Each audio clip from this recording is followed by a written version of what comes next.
This is the Tree of Life, Season 16, Chapter 7. In this episode, we will be talking about the sleep cycle as a manifestation of cycling between subjecthood and the self as object, described by referentially self-conscious bodily rhythms versus rhythms which are self-conscious by need. To begin, in a past episode, Season 16, Chapter 1, we talked about how awareness plays a role in the transformation of a digital structure to an analog one.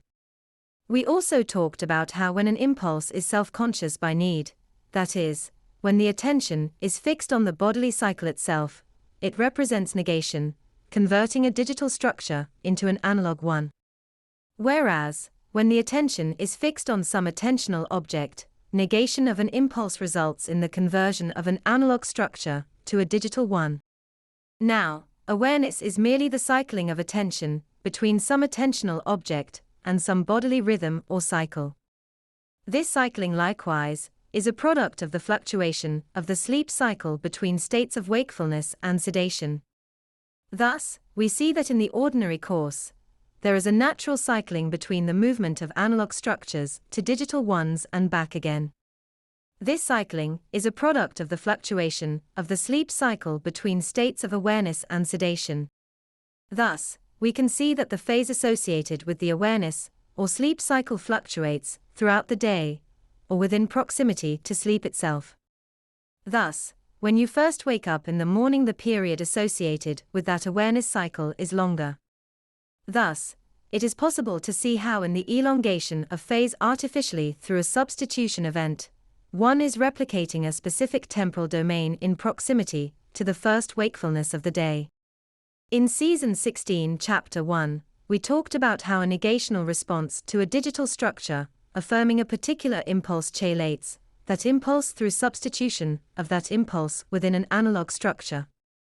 The idea was that if we imagine three structures, two of which are digital, one being affirmational to impulse 1 and the other negational to impulse 2, then a third structure, which is substitutionary of impulse 1 for impulse 2. Then we can see that if the negational structure represents the negational response to an impulse, then it follows that that structure can cause the substitution of impulse 1 for impulse 2. The point being that no impulse exists in a vacuum. For every negational response to an affirmational impulse from another, there is a corresponding structure which produced that negational impulse. The mental gymnastics that go on in our minds in relation to an impulse, whether in negation or affirmation, all have correlate structures which underlie them.